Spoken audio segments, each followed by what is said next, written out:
মেয়েদের কষ্ট বোঝা এত সহজ নয়। তাদের সেই বাড়িতে জায়গা হয় না যে বাড়িতে সে জন্মায়।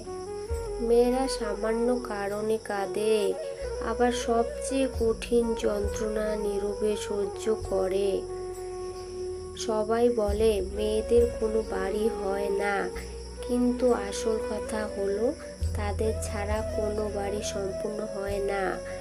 মেয়েরা সত্যিই মিথ্যেবাদী, কারণ তারা শত কষ্টের মাঝে থেকেও সে যে কষ্টে আছে তা বুঝতে দেয় না।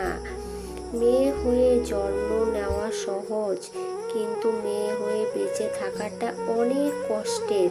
হাসতে গেলেও ভাবতে হয়, কাঁদতে গেলেও ভাবতে হয়।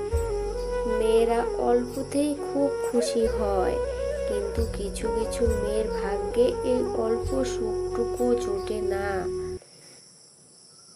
মেয়েরা আসলে অভিনেত্রী, কারণ তারা নিজের ভালোবাসাকেও বলি দিয়ে শুধু পরিবারের কথা ভেবে সুখে থাকার অভিনয় করে। ছেলেরা কষ্ট পেলে যত না কাঁদে, মেয়েরা তার চেয়ে দ্বিগুণ কষ্ট লুকিয়ে রাখে আর হাসে। মেয়ে মানুষ কারো ব্যক্তিগত সম্পদ নয়, তবুও এদেরকে একটু ভালোবাসা আর সম্মান দিলে তারা সারা জীবন আপনাই হয়ে থাকে।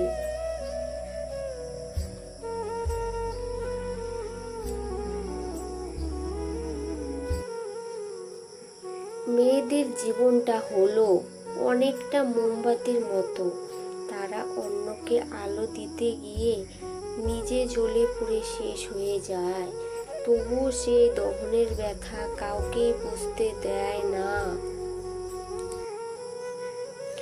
এক বোতল বিষ খেয়ে হয়তো মারা যাওয়া যায়, কিন্তু বেঁচে থাকতে হলে হাজার হাজার বিষ হজম করতে হয়। হ্যাঁ, এটাই মেয়েদের জীবন। সব মেয়েরা টাকা খোঁজে না, কিছু কিছু মেয়ে একটা সত্যিকারের মনের মানুষও কিন্তু খোঁজে। জীবনে দুটি জিনিস চায়, একটি হলো সম্মান আর অন্যটি হলো মনের মতো একজন জীবন সঙ্গীকে। আমি মনে করি কারো কাছে মূল্যহীন হবার থেকে তার কাছ থেকে নিজেকে সরিয়ে নেওয়াটাই ভালো। হয়তো একটু দেরিতে বুঝেছি সব, তবে ভালোবাসা বুঝে গেছি। পৃথিবীতে প্রয়োজন ছাড়া কেউই কারো সাথে কথা বলে না।